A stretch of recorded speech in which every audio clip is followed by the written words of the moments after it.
It was the worst day of my professional life. A tale of passion. It's truly heartbreaking. A tale of ambition. I'm not sure that we'll ever recover. A tale of defeat. This is the tragic tale of sentimental crustaceans.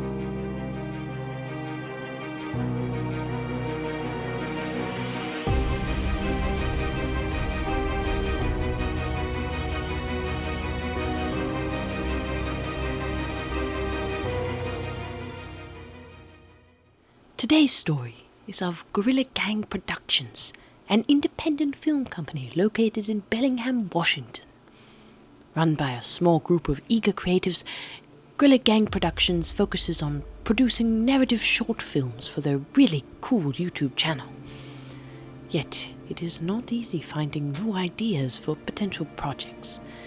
In February of 2024, they struck gold, but they didn't know it yet.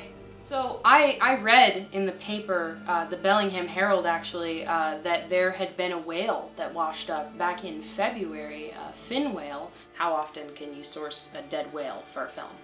So got us thinking we should write something around this. Oh, I was thrilled to the moon because it's combining two of my loves. You know, you have dead whales on a beach and you have filmmaking, and it's just, they fit so well together. It was already an opportunity we couldn't pass up. But we had a second whale, a humpback whale, washes up. A couple months later, like, what are the chances, right? 2 whales? A promising lead quickly evolved into a once-in-a-lifetime opportunity for the young filmmakers with the possibility of transforming their careers forever. But dead whales don't last forever, and the Gorilla Gang would have to come up with an idea soon. Gabe, he's like our writer, right? He writes. So he got cracking on a new script. It's a really personal project to me, to us.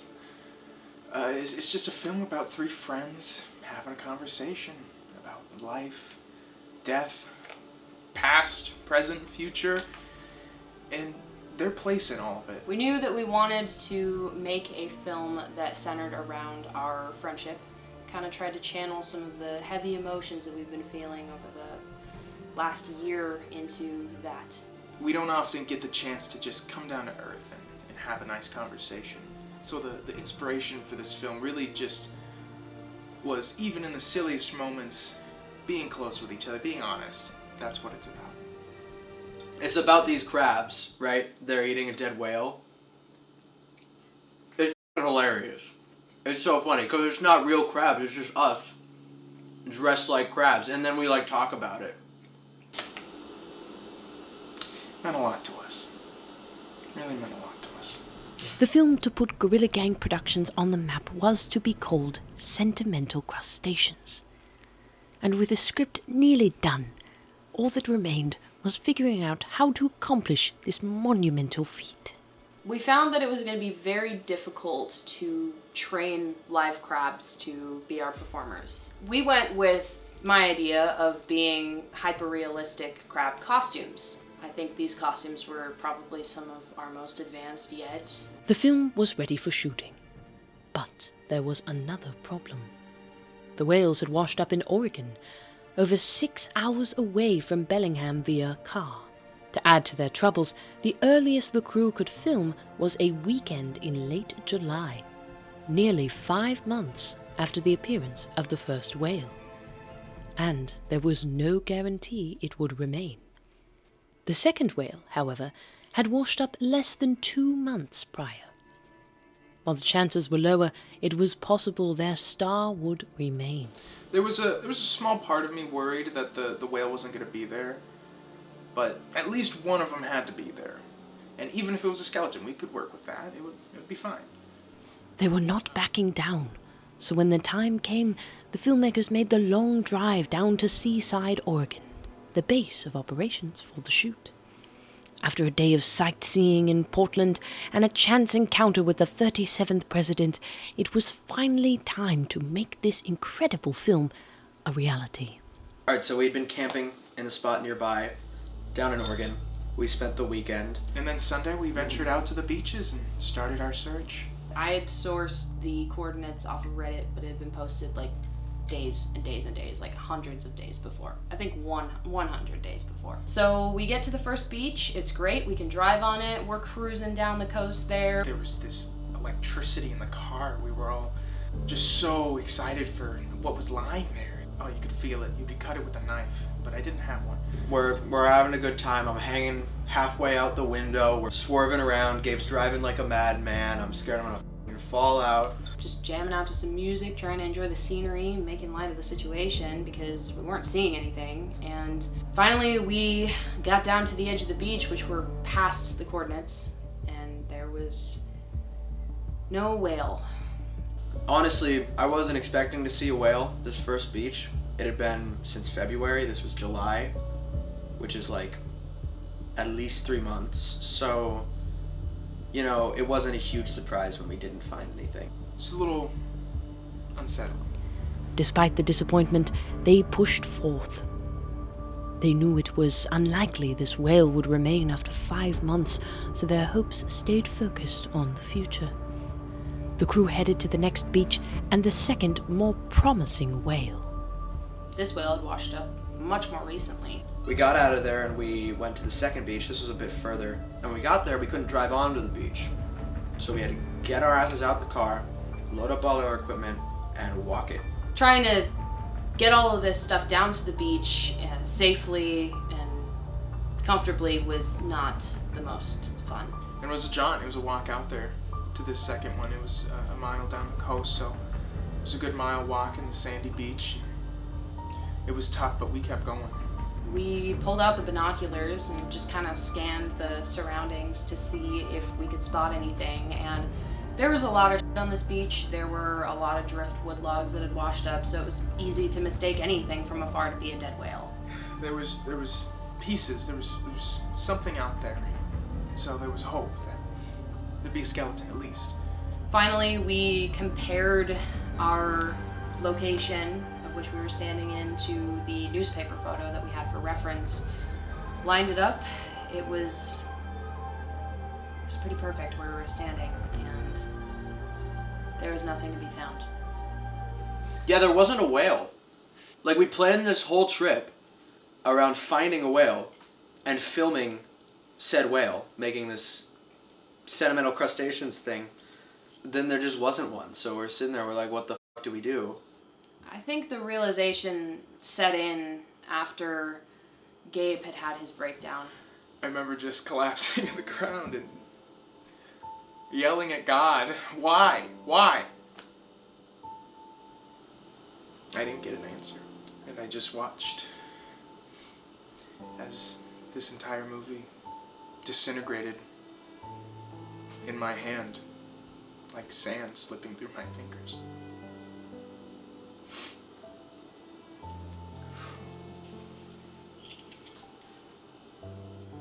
I had never seen him like that before. It was really heartbreaking. We put so much effort into this project to just watch it crumble. It was over.